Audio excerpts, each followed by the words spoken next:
That's not where that belongs. There we go. Alrighty, gang, welcome back to MAC 1140, section 008. Today is our last meeting before your third exam. So remember, your third exam is this Thursday, which means today is your day. We're going to do whatever you want to do. I have a few particular problems that I have in mind that I think would be good for us to look at because we lost last Thursday. And I know that those video lectures posted are not quite as useful as an interactive lecture. So I would like to spend a little bit of time looking at some exponential and logarithmic equations with you together. But after that, it's all yours. So I need just 1 second. I was actually in the middle of sending an email here, and then we can get moving.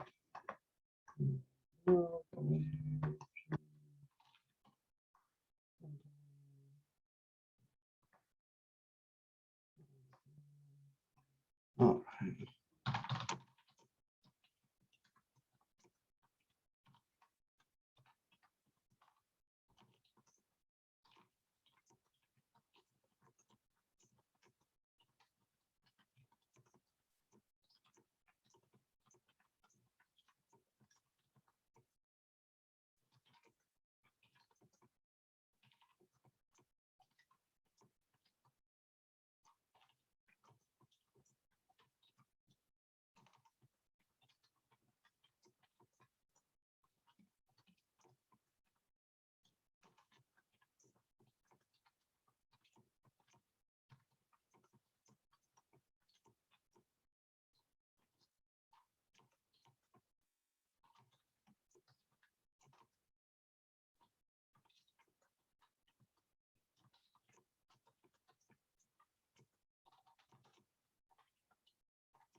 Who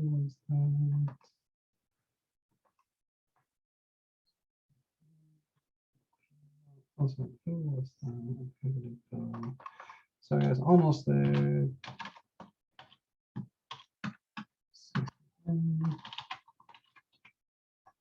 Okay, and we're in. All right, so here we go. Today is your review day. I'm going to pop open the document camera here. And if you could type into the chat, just let me know what sort of problems you guys want to look at. So it can be a specific homework problem, a specific quiz problem, or just a problem type. If you want to see like, a domain problem with logarithms, or you want to see a graphing problem with exponentials, anything at all, just let me know. And after I've gone through a few of these logarithmic and exponential equations, I will start shifting to the problems that are requested in the chat. We should have time for at least 8 or 9 problems, maybe a little more. Up the door.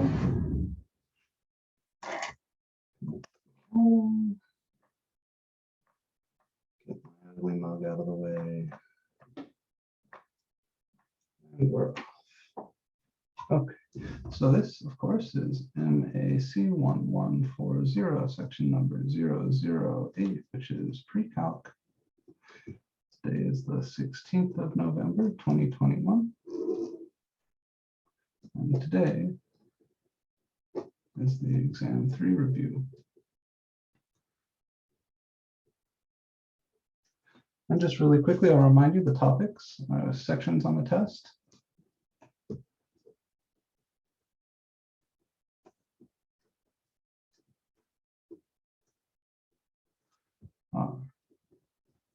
4.1 on exponential functions.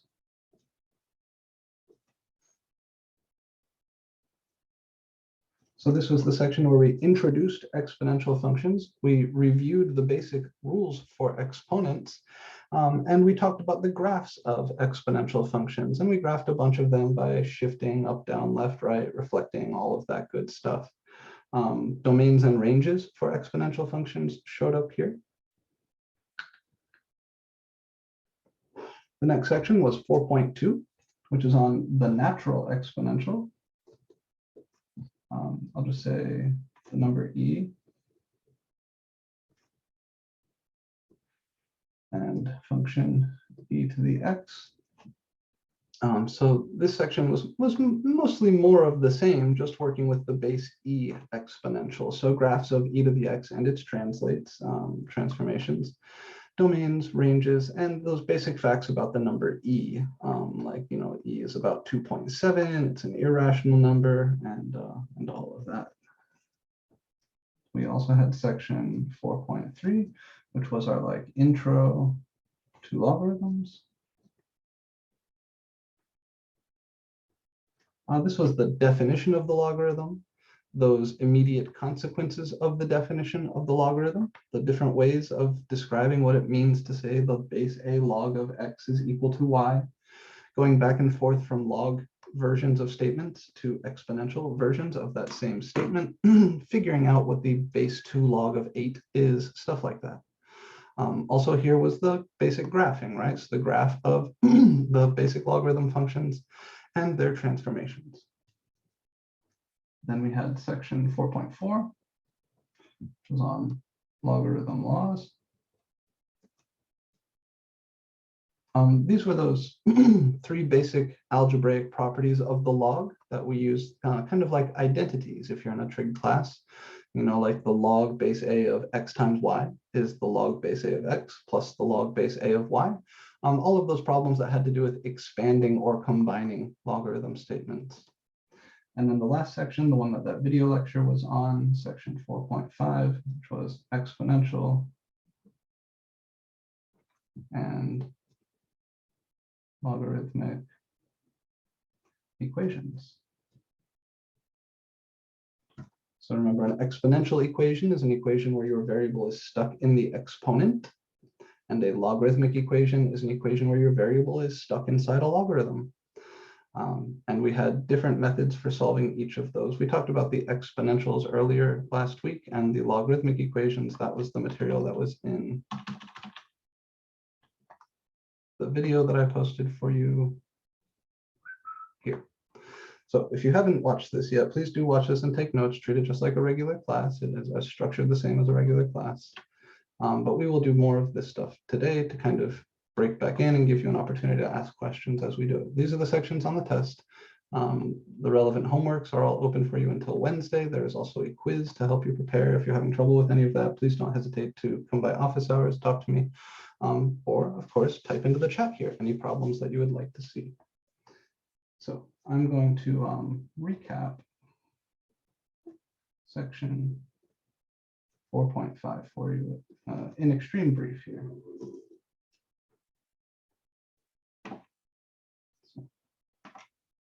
So, exponential equations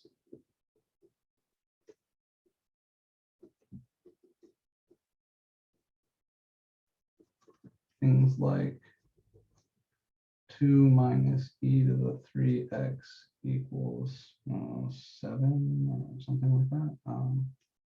Say -7. Are solved by first isolating the exponential.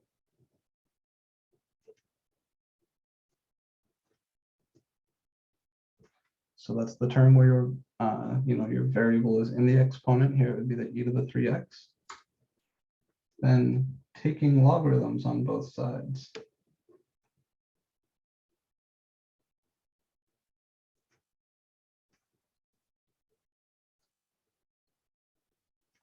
And I'll always use the natural logarithm when solving these exponential equations, but you could use any base logarithm you want.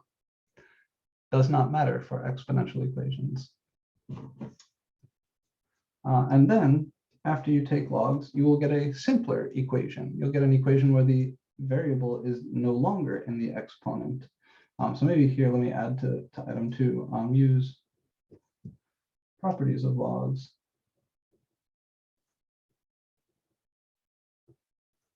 to bring the variable down out of the exponent. And then your third step is to just solve the resulting equation.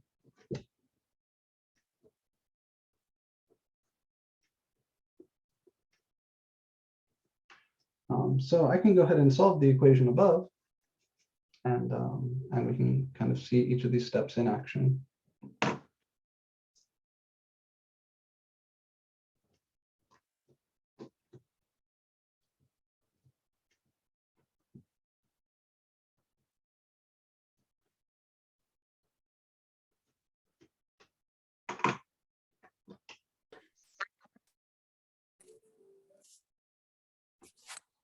Our first step here would be to isolate that exponential term. So this e to the 3x, that's my exponential term. If I want to get that alone, I need to move this 2 over. So I'll start by subtracting 2 from each side. That will leave me negative e to the 3x on the left. And on the right, I'll have negative 7 minus 2 is negative 9.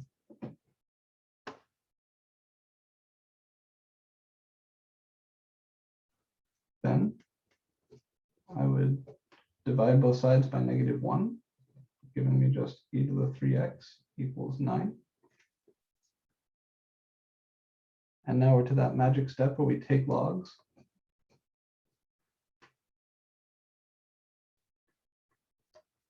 So like I said, I'll always use the natural log for these.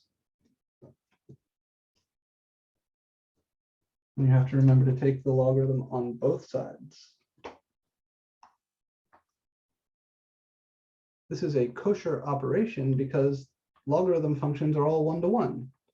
So if you have, Joe equals Sally, then the log of Joe will equal the log of Sally. That's the type of functions you can compose with on both sides of an equation are exactly 1-to-1 functions, and both logs and exponentials are 1-to-1. So this is all good.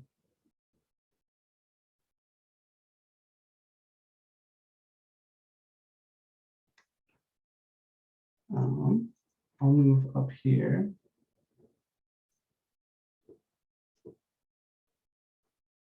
Yeah, in answer to the question in chat there, or no, it was a DM. Yeah, the homeworks and quiz should all be open until the day of the test, which for you guys is Thursday at 11. And if you want to take the test at the testing center, you don't need an appointment. I'm going to make a blanket appointment for the whole class. You can just show up anytime on Thursday after 11 a.m. Just be aware that you may have to wait a little bit if they're busy. Okay, so from here, we've taken the log. And the reason we take the log is because I know that the ln of e to the 3x is going to simplify to something really nice. Right? The natural log and the natural exponential are inverses of each other. And one of the properties of the logarithm is that the ln of e to some stuff is always just that stuff. So this left-hand side is now just 3x. The right-hand side is still the natural log of 9.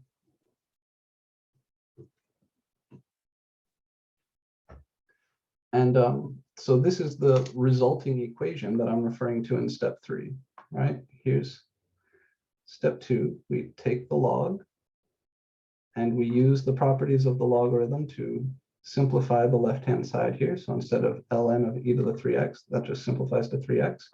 This is the equation that we want to solve for step 3. And it's easy, right? The only thing that's keeping x from being alone is that 3. So I need to divide both sides by 3.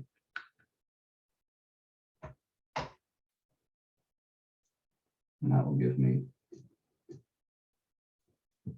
x equals the ln of 9 over 3 like this. Before I proceed, I want to ask you, is the ln of 9 divided by 3 the same as the ln of 3? Can I divide that 9 by 3? Does this work? No. Hell no, right? So there's a lot of ways to kind of accidentally do things that aren't kosher. It can be quite tempting to do stuff like this. And I'll show you a few other examples of common mistakes of this sort. The important thing to remember, back from section 4.4, the only things that you can do with logarithms are those things that I've shown you can do. If there was other stuff you could do with them, I would show you. So make sure you're only ever applying the rules that I've explicitly shown you are allowed to be applied. This is not at all true. If you want to check,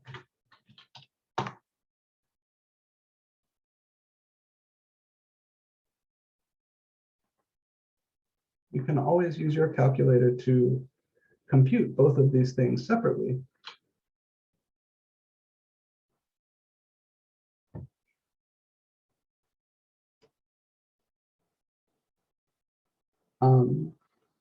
question DM, when we use the natural log, the number inside the parentheses has to be positive.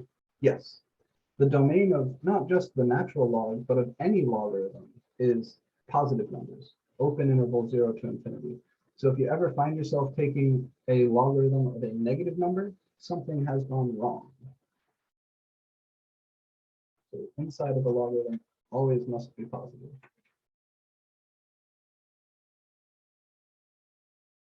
Anyway, it's taking its sweet time.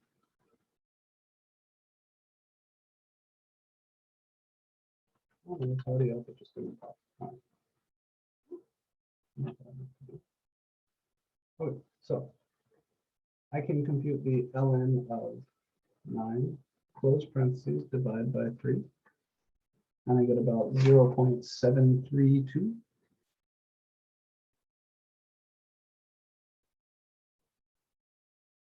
And I can compute the ln of 3,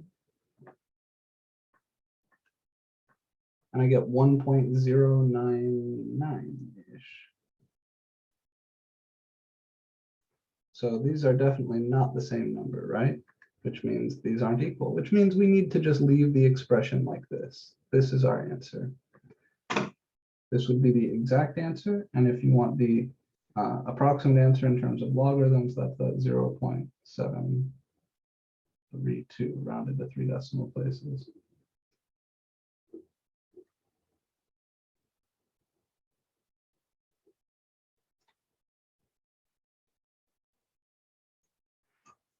Any questions on this fellow?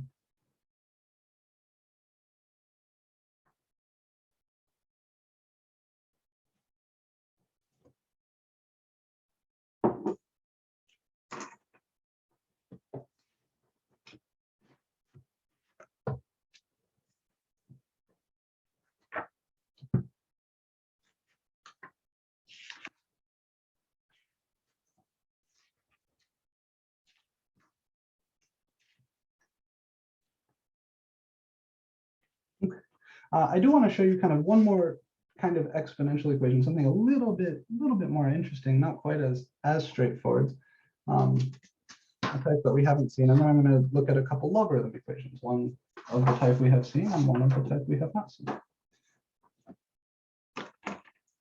So one more example of exponential equations. We could try to solve something like 5 to the x equals 4 to the x plus 1. The difference here, compared to the other exponential equations we've seen, there's 2 exponential terms, right? This is exponential, it's got a variable in the exponent. And this is exponential, it's also got variable stuff in the exponent. Would anybody like to take a stab at what a good first step towards solving this might be?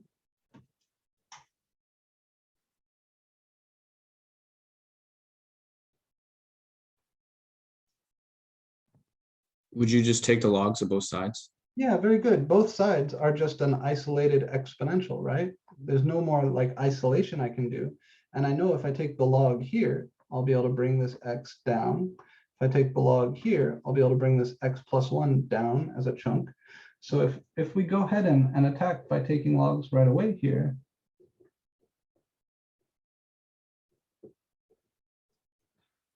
again, I'll always use the natural log, but you could use whatever base logarithm you want.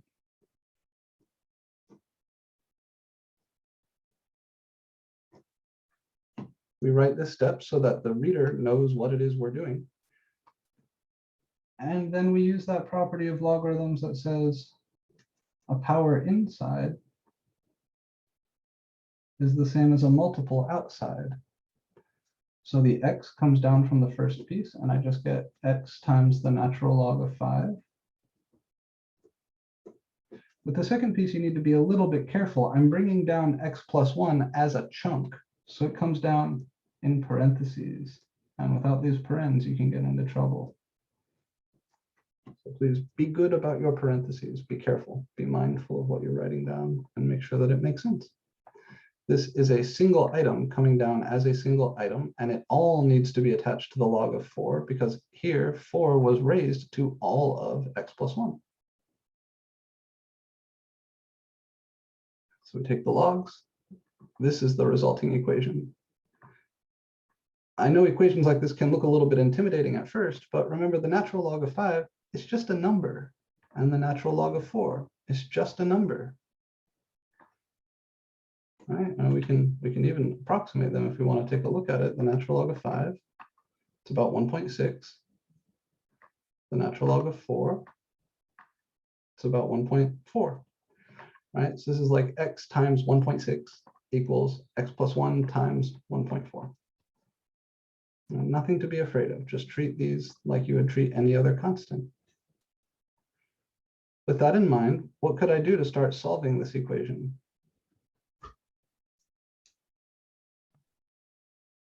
Would you bring the variables to one side? Yeah, I'd like to get all the terms that have an x on one side and all the terms that don't have an x on the other side. In order to see which terms do and do not have an x, I would distribute the x plus 1 on the right. So I have x times the natural log of 5 equals x times the natural log of 4 plus 1 times the natural log of 4. So I expand everything out. I'm not using any properties of logarithms here. I'm just distributing this constant over these parentheses. So x times that thing plus 1 times that thing. Now we see that this term and this term have an x. So I'll pull them both to the left. And I have x ln 5 minus x ln 4 equals ln 4.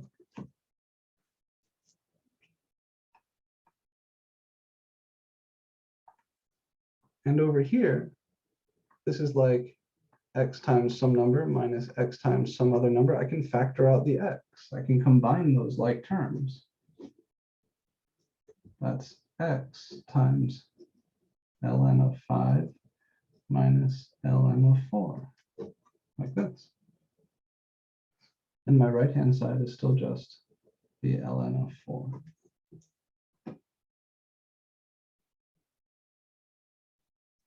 So I factored out an x on the left.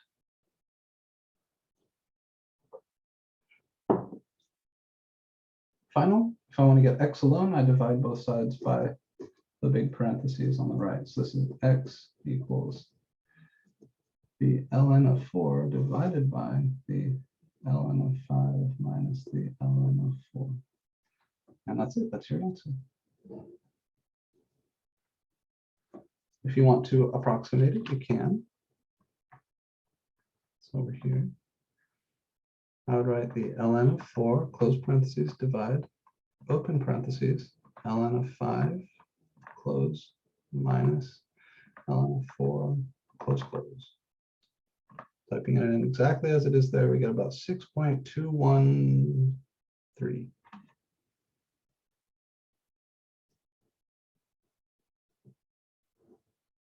That's your exact answer in terms of logarithms in the middle, and your approximate answer as a decimal on the right. Could you not do ln 5 minus ln 4? Let me make sure I understand what you're asking. So we do have an ln 5 minus ln 4 on the bottom there. So let's see. Are we talking about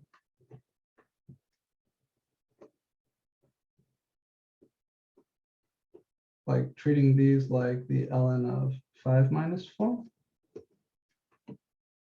Yeah, kind of. And then like it would be 1. Is that not possible? So let's see. We can put each of those into our calculator and take a peek, see if they come out the same. So the ln of 5 minus the ln of 4, that on its own would be ln 5 close paren minus ln 4. So that's about 0.223.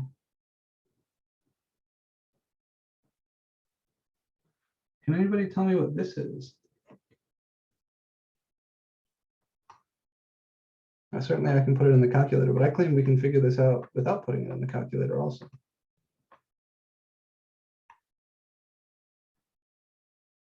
5 minus 4 here, that's 1, right? What's the natural log of 1?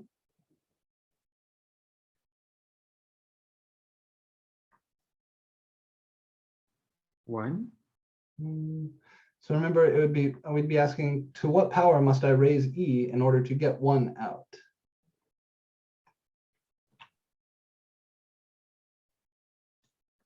It's 0, right? E to the 0 is 1, so the natural log of 1 is 0. So these are not equal, right? These are different animals, so we can't combine them like that. What about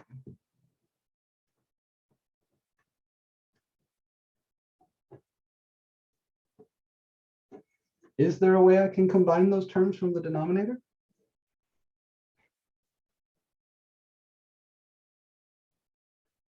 There is a rule for this. We could combine those if we wanted, just not like that.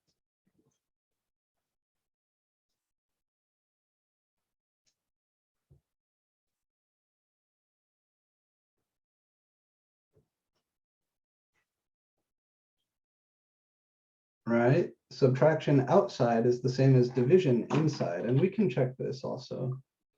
We've already computed the ln of 5 minus the ln of 4. Here's the ln of 5/4. And you see they are the same, right? 0.22314, blah, blah, blah. 0.22314, blah, blah, blah. So yes, these are true. This is a no. This is a yes, because that rule, log base a of x over y equals log base a of x minus log base a of y. And that rule is true for any base a. It's, it's true for the natural log, it's true for the common log, it's true for the base 2 log. So if I wanted to, I could rewrite this exact answer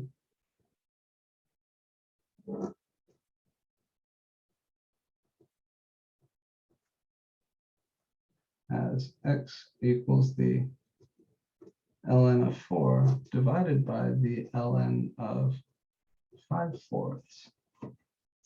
That is also an option.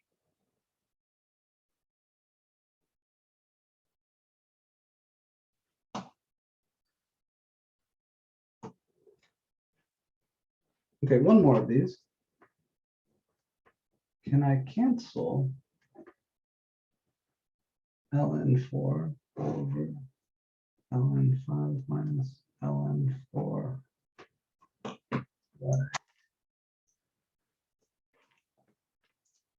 This.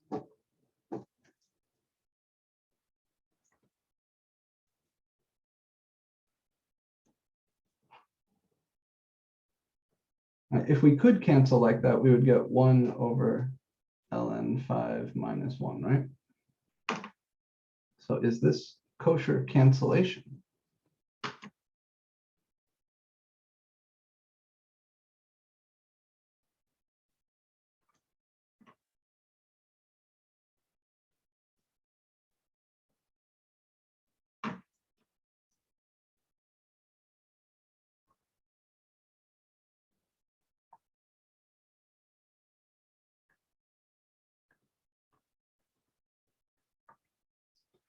Well, again, if we're ever curious, you can always take a crack at it with your calculator. I know that the ln of 4 divided by ln 5 minus ln 4, that's about 6.213. Let's see what I get if I take 1 and I divide it by parentheses ln 5 minus 1. So this right here is this right here. What do I get? I get 1.6408, blah, blah, blah. So no, right? This thing is about 1.64.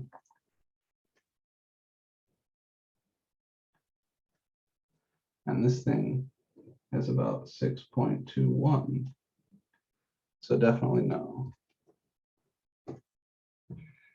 Remember the rules for cancellation. The only things we can cancel top to bottom are common factors. ln 4 is a factor of the top, but it's not a factor of the bottom. I cannot factor an ln 4 out from this bottom. So be careful with your cancellation. This is something I saw quite a bit of on test 2. Just various mistakes canceling things. If you cannot factor it from the top and bottom, you cannot cancel it. So that's the way to check. Okay, I like these sort of questions, right? Just asking, can I do this or not? Because they're easy to check with your calculator, and they help us kind of put a pause on our runaway intuition. We often, because of the notation, kind of suggests you can do something. We often kind of just charge ahead and say, cancel, cancel. There's an ln4 upstairs, an ln4 downstairs. Let's cross those out. Or, you know, like this, right? This ln5 minus ln4 kind of looks like ln times 5 minus ln times 4. And that would suggest you could factor, but it's not, right? That's a function. This is like a square root of 5 minus square root of 4. And you can't factor the square root symbol out. And more generally, this is like f of 5 minus f of 4. ln is the name of the function. This is function notation, not multiplication. So you can't combine like this. But there are some rules, right? Rules that allow us to combine things like this one here, which allowed us to rewrite the answer like this if you want. But the safe bet here is once you know you've got the correct answer, write that down. Yeah, like whether you think you can cancel the ln4s or not, write this down somewhere. So at least you have the right answer somewhere. And then if you want to check to see if you can rewrite it like this or some other way, you can always check with your calculator real quick and you can avoid making mistakes like that. Okay, questions on solving this exponential equation?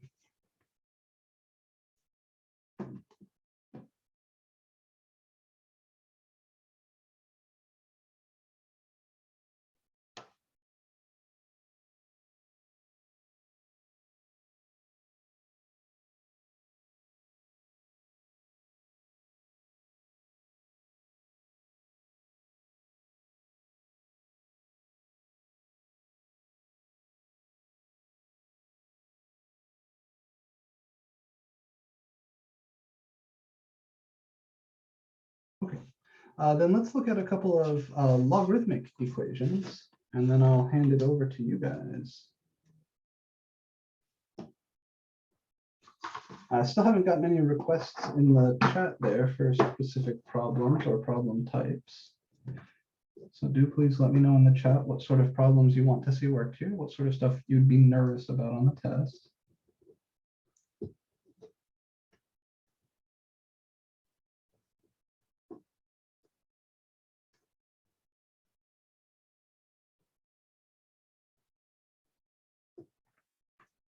Yeah, sure, Ashley. Okay, so here is a, whoop, come on, camera. Here is a logarithmic equation. This is an equation. Come on, Muffin, focus. This is an equation where my variable is stuck inside a logarithm, and I want to solve for it. So I need to get this variable stuff out of the log. Actually, let me change this just a little bit.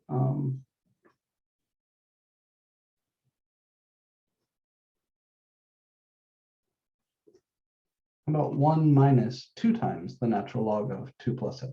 This way we've got some extra stuff to do.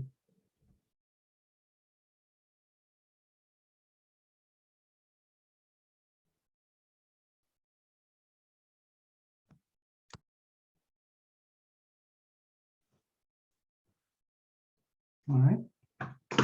So our kind of algorithm for solving logarithmic equations, very similar to solving exponential equations.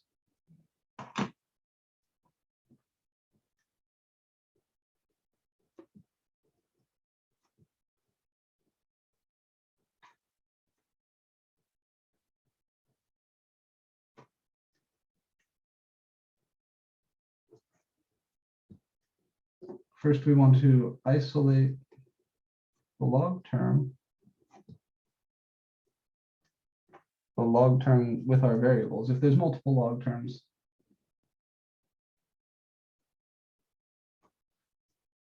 then we would try to combine those. Then you would exponentiate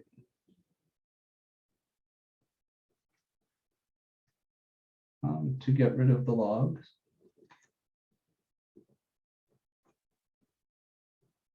And here we always have to use the base of the given log.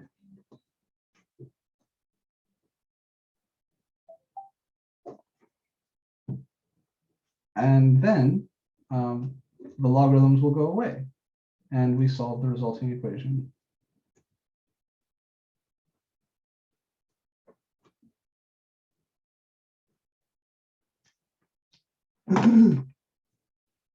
So if I want to solve that equation above, the first thing I should do is try to isolate the logarithm term, the term that has the ln of 2 plus x. So first I'll just copy down the equation. This is 1 minus 2 ln of 2 plus x equals -3. And the first thing I would do here, I want to get this term, the ln of 2 plus x alone. So first I'll subtract that 1 over. I'll get -2 times the ln of 2 plus x is equal to -3 minus 1, which is -4.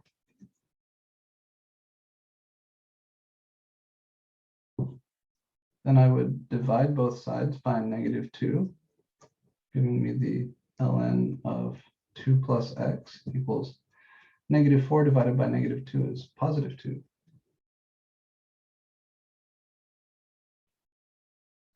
And then here's the money step. We're going to exponentiate.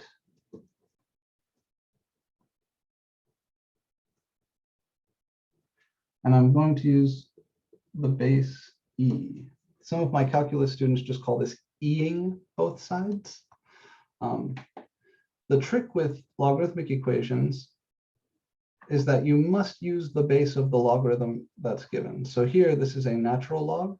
That's a base e log. So I have to exponentiate base e. Little different from exponential equations. With an exponential equation, you can take whatever base logarithm you want on both sides. Doesn't matter because the properties of logarithms are such that you can always bring the power down. But here, in order to get the logarithm to go away, we have to exponentiate, meaning to put in the exponent of whatever number the base of this logarithm is. So that means I'm going to put both sides in the exponent of e.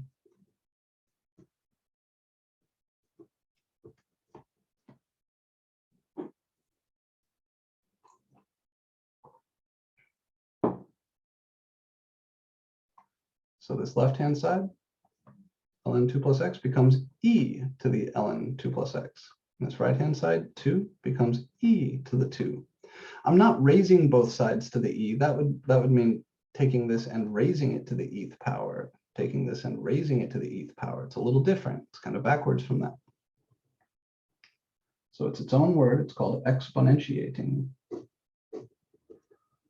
And then now, e to the ln of some stuff, that's just the stuff. It's because the natural log and natural exponential are inverse functions. And the right-hand side is just e squared. That doesn't change.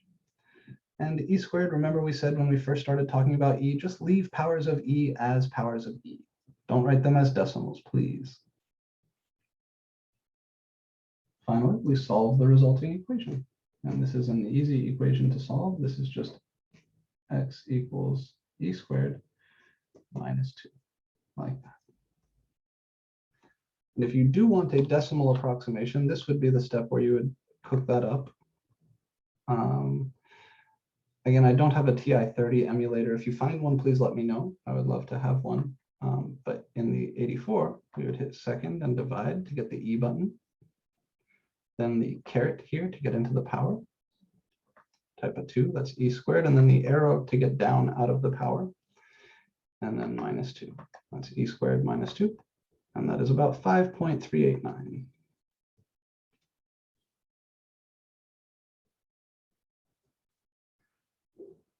Blammo.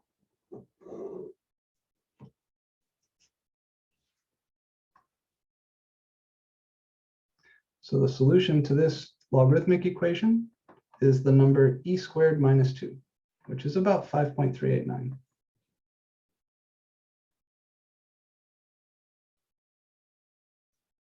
One thing you should check when you're solving a logarithmic equation is that when you plug this number in for x, the inside of any logarithms stay positive.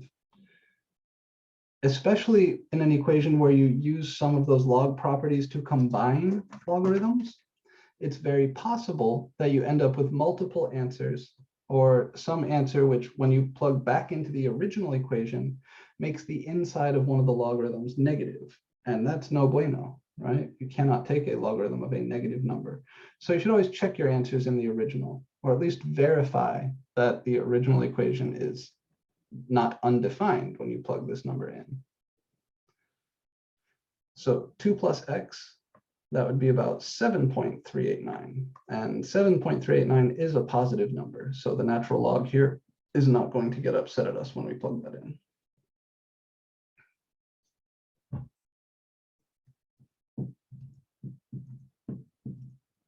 All right, I want to solve one more of these problems, and then we're going to take a look at those domainish problems that actually asked for.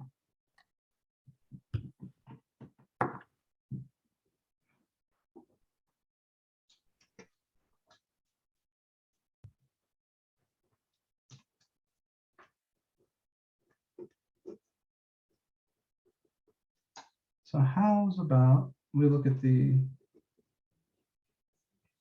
base 3 log of x plus 15 minus, ooh, this is going to be challenging, minus, actually, let me, sorry, if we want to do this, I'll do this in a minute. Let me do a slightly easier one first. How about, oh, where was that? I know I have an appropriate challenging one here. Yeah, how about the base 2 log of x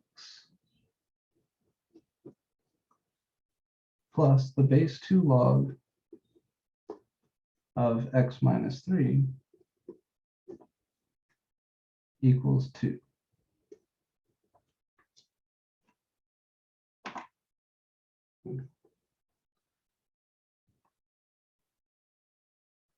So this is my logarithmic equation.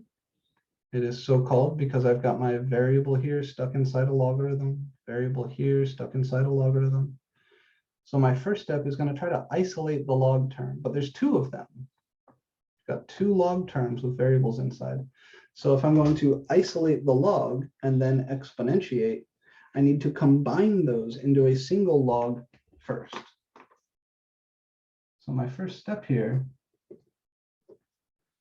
is to use the property of logarithms that says addition outside is multiplication inside. That left-hand side is the base 2 log of x times x minus 3.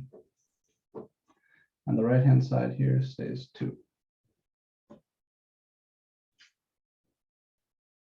Before I proceed, I'm going to FOIL inside this log. I get log base 2 of x squared minus 3x is equal to 2. And now this does look like the log equations we were just working with, right? I've got a single log with some variable stuff inside is equal to a constant. So what is my next step?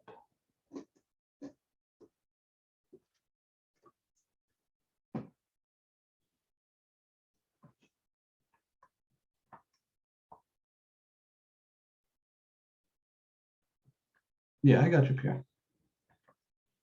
So what would my next step be after this? No.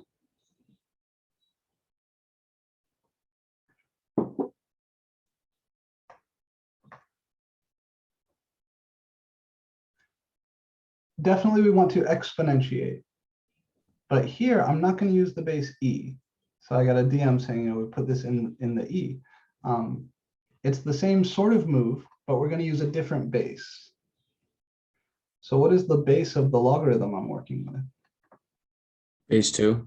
Base 2, right? So if I want to get rid of this logarithm, I exponentiate base 2.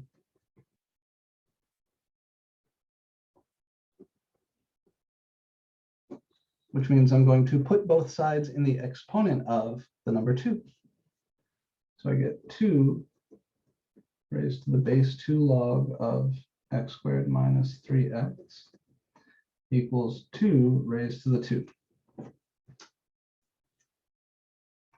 Because I know 2 raised to the base 2 log of some stuff will just be that stuff. If I want to kind of cancel the logarithm, I have to exponentiate using whatever the base of that logarithm is. 2 raised to the power of base 2 log of your mom would just simplify to your mom. So 2 raised to the base 2 log of x squared minus 3x is just x squared minus 3x. Same thing that we were doing with the e in the last problem. We used e there because the log was an ln, which is a base e log. We use 2 here because this is a base 2 log. On the right-hand side, 2 squared is just 4.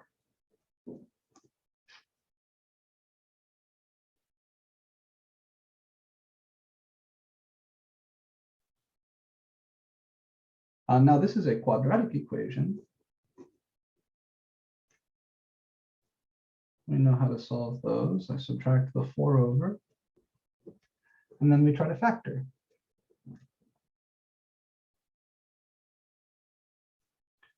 X squared minus 3x minus 4 is x minus 4 times x plus 1.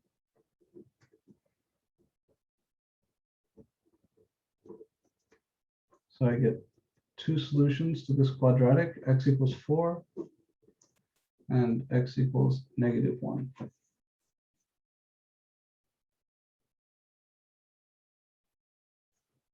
One of these is going to cause a problem.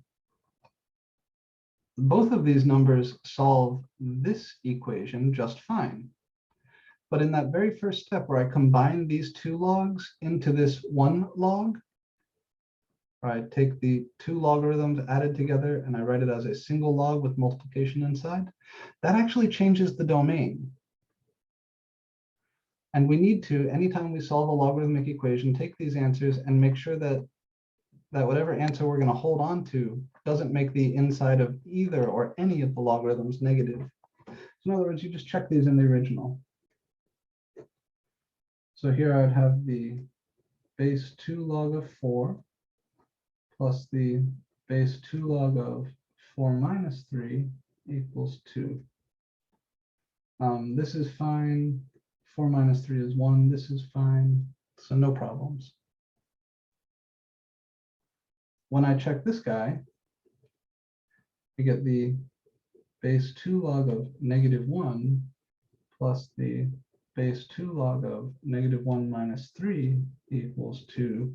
This is a problem, and this is a problem. We cannot have negative numbers,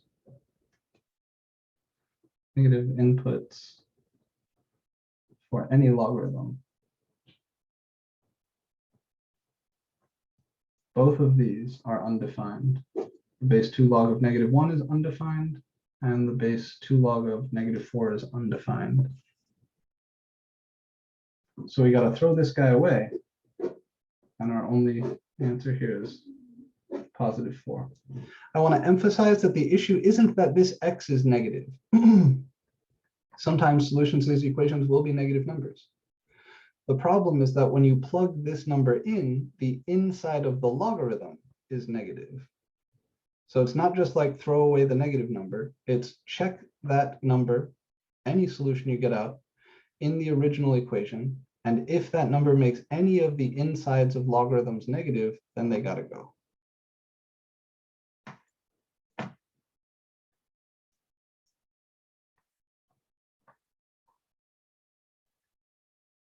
Questions on this one?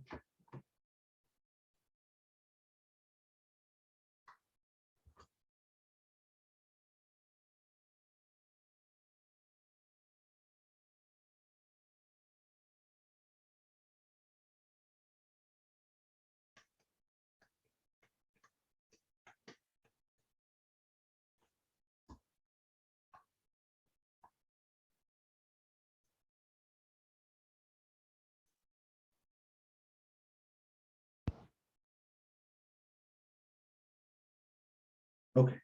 This does lead kind of nicely into the questions that Ashley was wanting to talk about domains for logarithms.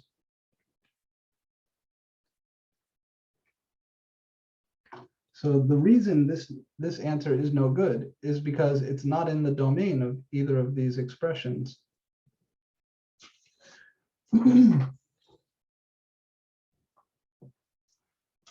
So basically we have an updated list of domain red flags.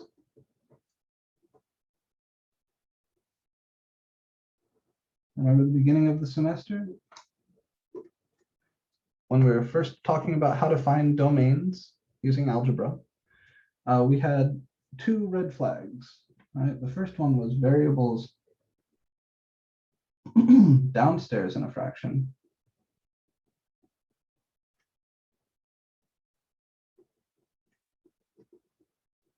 Right, because those variables can take on a bunch of different values. We need to make sure that if there's variables in the denominator, that we stay away from any values that would make the bottom 0. So here we need to make sure that the bottom is not equal to 0. The next domain red flag that we discussed were variables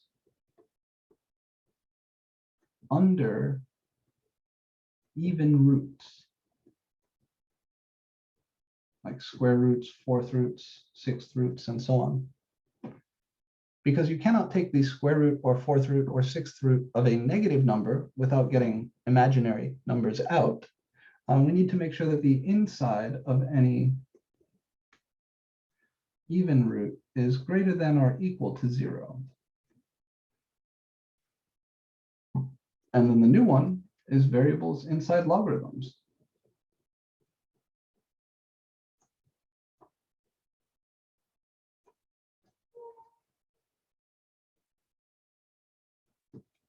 The domain of any logarithm is 0 to infinity. You need to make sure that the inside this time is strictly greater than 0. So these are the 3 domain red flags that you need to be mindful of moving forwards, including on this next test. The first 2 we've been playing with all semester. These are nothing new, but this guy is new.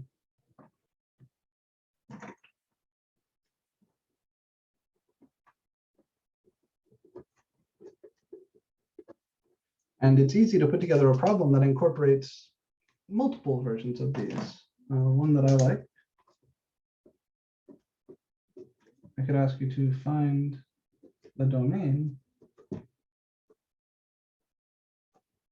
of f of x equals the, say, ln of 4 minus x squared, all divided by x.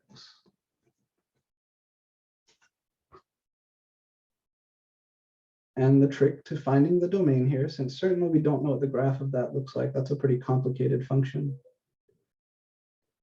The trick to finding the domain here is going to be to look for these red flags and then check the associated condition. So what red flags do I have here?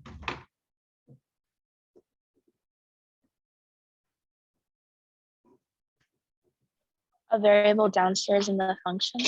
Right, I've got this big fraction here, and there's an x downstairs. So I do have a variable downstairs.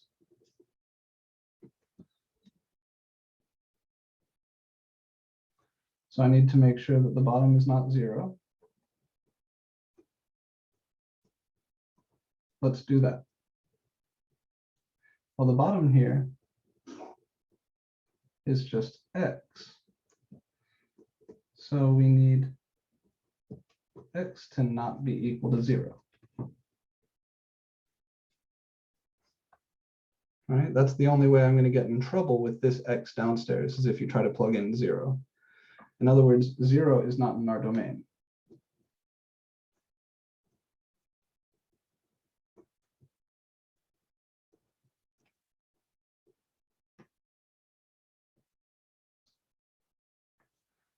The other red flag, I've got a variable or variables inside a logarithm. So we need to make sure that the inside is strictly greater than 0. And the inside of this logarithm is 4 minus x squared. So I need to make sure that that is strictly greater than 0. And this is a polynomial inequality. We solve those by pulling everything to one side, that's already done, and then factoring. This factors as 2 minus x times 2 plus x. It's a difference of squares. So my cut points are x equals -2 from the second factor and x equals +2 from the first factor. And then I plot those on a number line.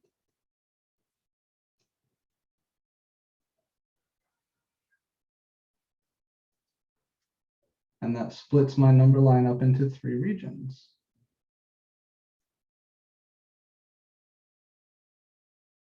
What I'm trying to do is trying to solve this inequality. So I could test a point from each of these regions, or I could use the end behavior here and the factored form, the multiplicity trick, to fill out the signs. Either way, I need to assign a plus or a minus to each of these 3 regions. If you test x equals 0, from that middle region, you get 4 minus 0 squared, which is 4, and that is positive. This is a plus. And then either thinking about the end behavior or using multiplicities, you could argue that the sign needs to change as you jump over each one of these. Or you could test a number from each of the outer regions. Like you could test -3 here, you get 4 minus 9, which is negative.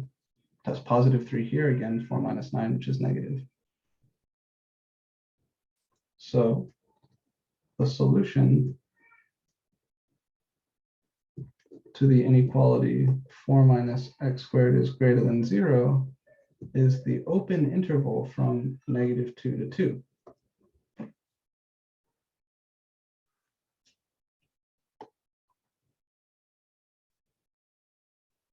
Yeah, so Victoria asks, what about this bullshit? What about x not being 0?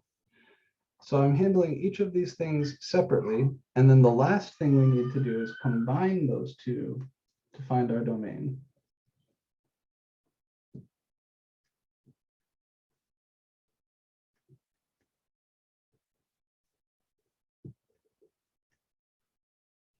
It's all the numbers in the interval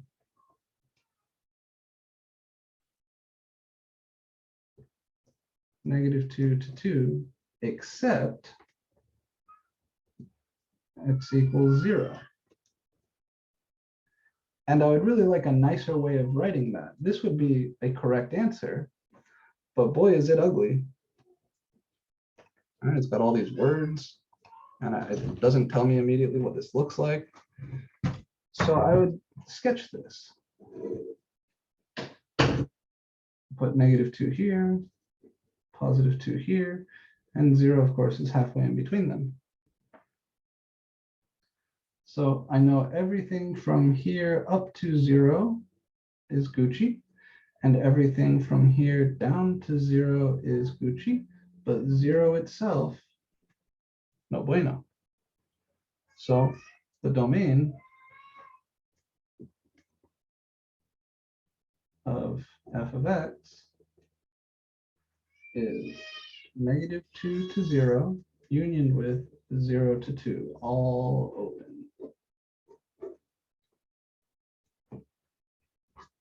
And this is not the same as -2 to 1, or -2 to -1, union with 1 to 2. Right? And -1 is like right here.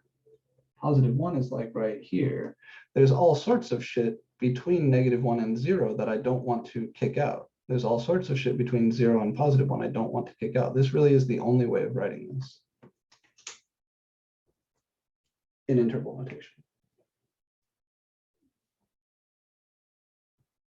So you deal with each of the red flags on their own, and then you combine the results to get your domain. Take everything that makes the inside positive and get rid of anything that makes the bottom 0. All right, you check those conditions one at a time, and then you combine them into a single set.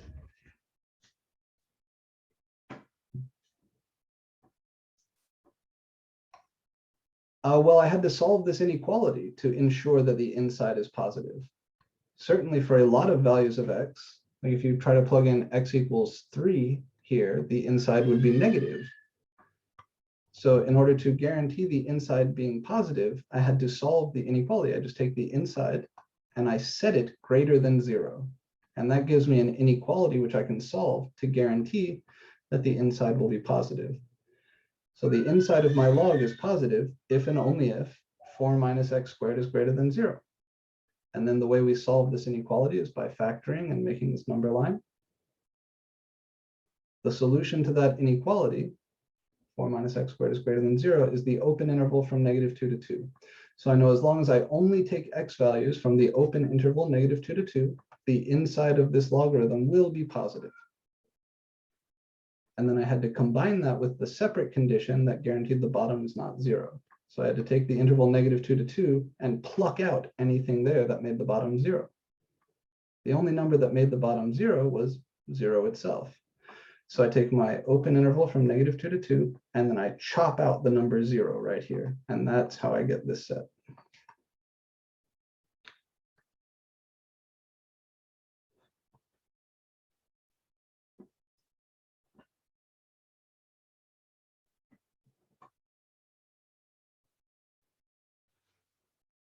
Feel reasonable?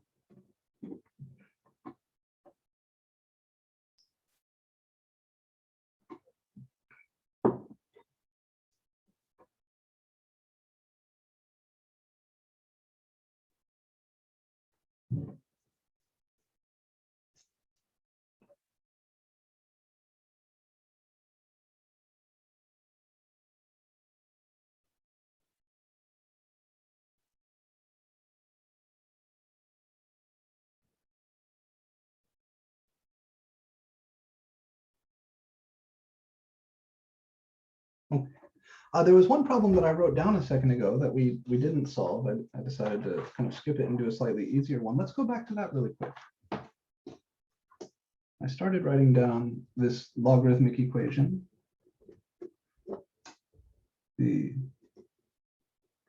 What was it? Base 3 log of x plus 15 minus the base 3 log of x minus 1 is equal to 2.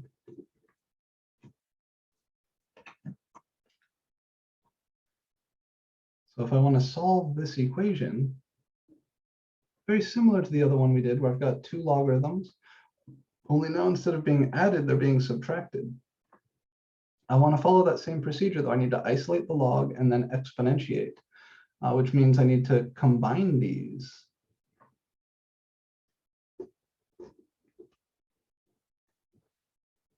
And the rule for subtracting 2 logarithms is that you get a single log with the insides divided. This will be log base 3 of x plus 15 divided by x minus 1.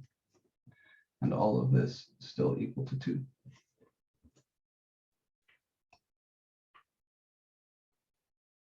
So the equation we're going to get out here after we exponentiate, rather than being a polynomial, will be a rational equation. So now I exponentiate. And I need to use the base 3 because this is a base 3 logarithm.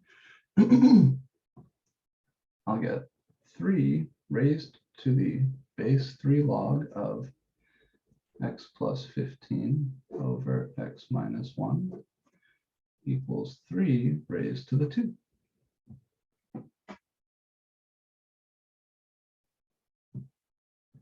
And the right-hand side,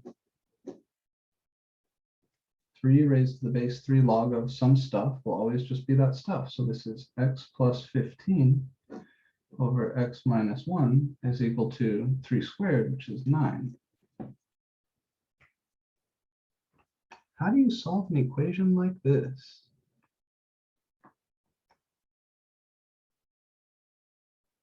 We multiply the bottom on both sides. We could cross multiply by x minus 1. And when we do that, we need to make note that x is not allowed to be equal to 1. The other option is to subtract the 9 over and have a common denominator.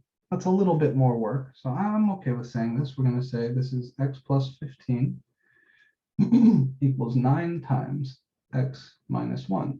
But when we do this, the x minus 1 from the denominator here goes away. So this is only kosher if x minus 1 is not equal to 0, i.e. x is not equal to 1. Right, you cannot plug 1 into this equation because the downstairs here would be 0. Or if you like, you cannot plug 1 into this equation because that would make this logarithm 0 inside.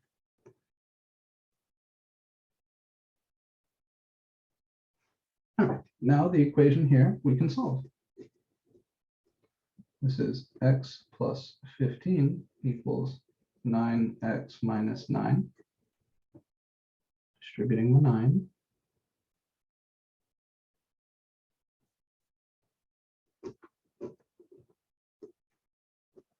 I can subtract the 9x over to the left and subtract the 15 over to the right. X minus 9x is negative 8x. Negative 9 minus 15 is negative 24.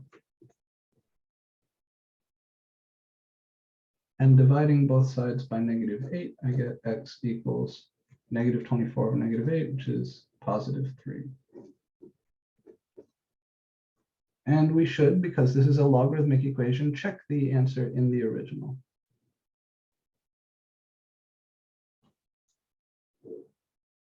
First, this number is not 1. That's important, right? Because I know 1 would be trouble for this equation. But also I need to check it in the original to make sure it doesn't make either of these terms undefined. So I'd get the log base 3 of 3 plus 15 minus the log base 3 of 3 minus 1 is equal to 2. And the insides here are positive, so we're good and we're good. No problems there.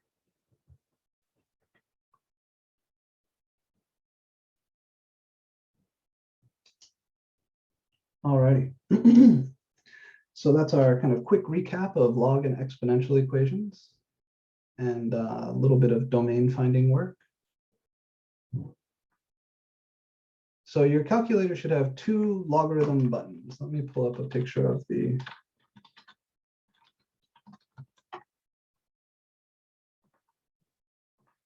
question was, how do we input other base logarithms into the calculator? There's a couple answers to that. So where are we here? I'll make this bigger. You've got an LOG button and an LN button. So this is why I said when you're solving exponential equations, you should always use the LN, right? Because you have an LN button. You could also always use the LOG because you have an LOG button. But there is a tool for changing bases if you need to. It's called the change of base formula. And we talked about this, I think, last Monday. The change of base formula says if you have a base b log of some number and you want to change this into a base c log, this would be the base c log of the inside divided by the base c log of the old base. So this works for any positive choice of C. And there's kind of 2 special cases. If you take C to be the number E, then this is the ln of x over the ln of the old base. If you take c to be 10, then this is the log base 10 log of x divided by the log base 10 log of the old base. Here I'm taking c to be the number e. Here I'm taking c to be the number 10.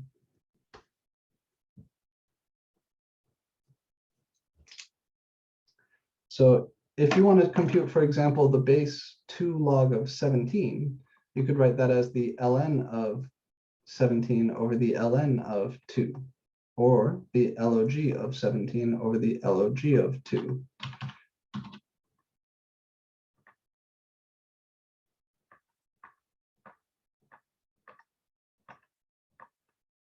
All right, so let me write this down.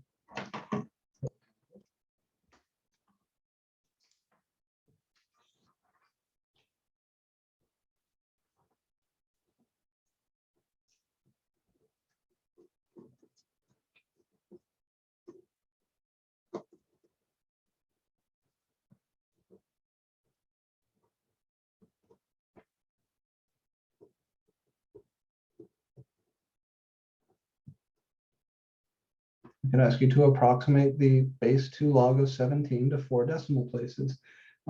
This isn't something I'm likely to do, by the way. I'm not a big fan of the change of base formula as a rule because I'm not a big fan of calculators, but it could show up.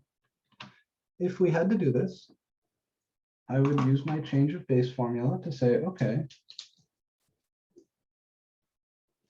change the base to E, so I can use my ln button. By the change of base formula, the log base 2 of 17 should be the ln of 17 divided by the ln of 2. And I've already typed that into the calculator. If I hit this, 4.08, what did I say, 4 decimal places? 4.087, if I round here, it'd be a 5. Approximately 4.0875.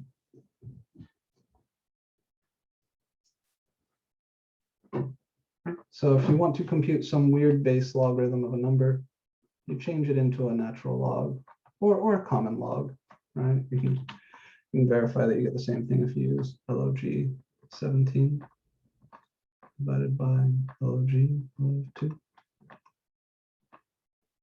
Same thing.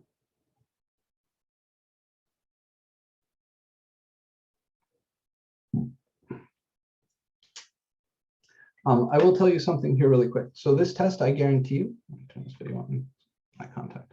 This test will have problems where I ask you to evaluate things like the base 4 log of 1/16. And if you use the change of, I'll say evaluate these without a calculator. If you use the change of base formula on those, I won't give you credit. And I'm going to require you to explain your reasoning. So I'll say evaluate this and then explain how you found it. You would have to do that the same way we were doing those very first homework problems from chapter or section 4.3. So the change of base formula is a fine tool for approximating weird things like this, which are not nice. But last few moments, if I ask you to evaluate the base 2 log of 1/16 without a calculator,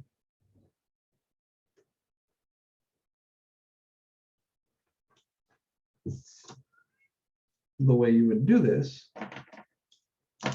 is you would say, okay, well, the base 2 log of 1/16, you need to ask yourself, to what power must I raise 2 to get 1/16 out?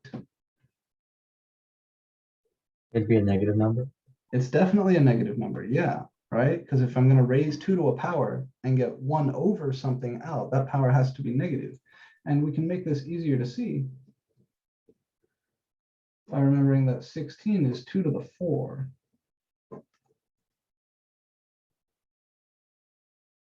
So this is the base 2 log of 2 to the negative 4. So this would be negative 4.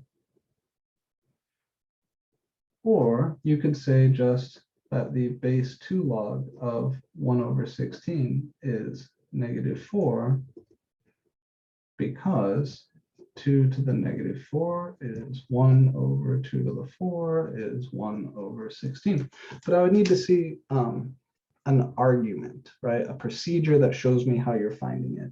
If you just tell me the answer is -4, or you write down the change of base formula and then say -4, I cannot give you credit for that. And this is one of those important things, right? You guys had maybe a dozen homework problems where you had to do this sort of stuff. So make sure you practice those earnestly and you're prepared to do that, because I promise you there will be problems like this on the test. Probably a multi-part problem where you have to do a few of them. All right, gang, that is it. That is our review for exam 3. Remember, your test is Thursday. There was a question early on about the due date for the homework. Let me triple check and make sure nothing is weird there. But yeah, I wanted all the current homework sets, the stuff from last week, to be due this Thursday, so you could work on them up to the test. So I think that would be the last 2 homeworks in the quiz. And let me make sure that is still the case here. Class schedule. Should be set to Thursday. Sometimes I mess this up. Yeah, I'll do Thursday, right? So homework 20, quiz 5, and homework 21, all due Thursday, which is the day of your test. Okay. Any questions from you before we sign out?